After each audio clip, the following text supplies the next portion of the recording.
लिख रहा हूं मैं अंजाम जिसका कल आगाज आएगा।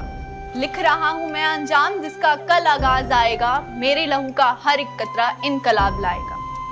कुछ इसी प्रकार की सोच लेकर आजादी के दीवानों ने देश की आजादी के लिए अपना शीश भारत मां के चरणों में झुका दिया। इन्हीं आजादी के मतवालों की दुहाई से आज हमारा तिरंगा इतना ऊंचा गर्व से लहराता है। ये आजादी हमें यूं ही भीख में नहीं मिली।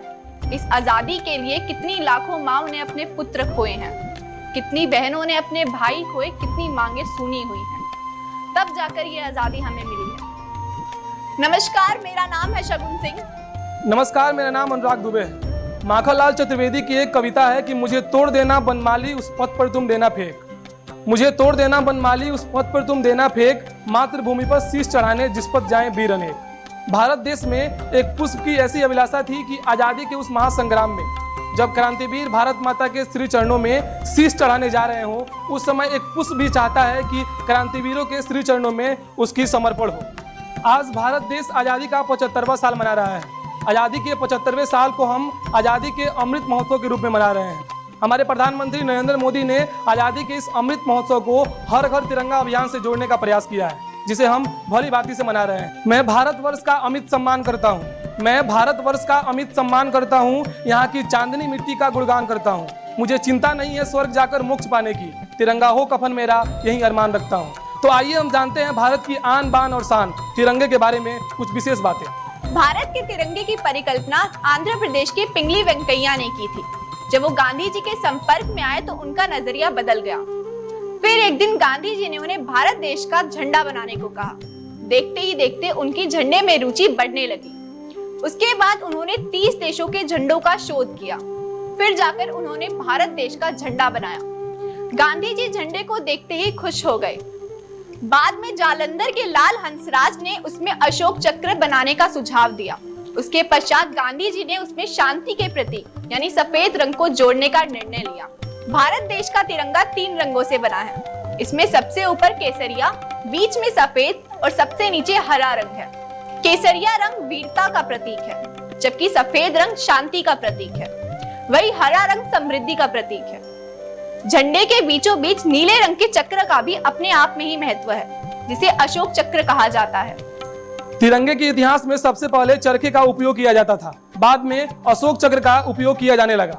इसके बाद भारतीय ध्वज संहिता 2002 में इसे 3 भागों में बांटा गया। तिरंगे को इस्तेमाल को लेकर ध्वज संहिता में 3 भागों में यह तय है कि कब किस प्रकार से तिरंगे को फहराने के क्या नियम है। तो पहले भाग में यह बताया गया है कि प्राइवेट संस्था में किस प्रकार से तिरंगे को फहराया जाए। दूसरे भाग में समान जानकारी दी गई है और तीसरे भाग में बताया गया है कि सरकारी संस्थान में तिरंगे का उपयोग कैसे होगा, किस प्रकार से होगा। आजादी के बाद से तिरंगे को लाल किले पर फहराया जाने लगा।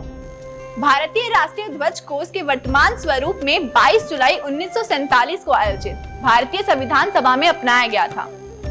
इसे 22 जुलाई 1947 और 26 जनवरी 1950 के बीच अपनाया गया था। भारतीय तिरंगा हमारे लिए गौरव की बात है। इसकी महत्वता इसके 3 रंग हैं, यानी कि केसरिया, सफेद और हरा। भारतीय झंडे को पिंगली वेंकैया ने बनाया था। तिरंगा फहराते समय जब बोलने वाले का चेहरा श्रोताओं के सामने हो तो बोलने वाले के चेहरे के ठीक दाहिने तरफ तिरंगे का होना अनिवार्य है। ऐसा भारतीय ध्वज संहिता में उल्लेखित है। साथ ही देश का सबसे ऊंचा तिरंगा रांची के पहाड़ी मंदिर पर 493 मीटर ऊंचे तिरंगे को फहराया जाता है।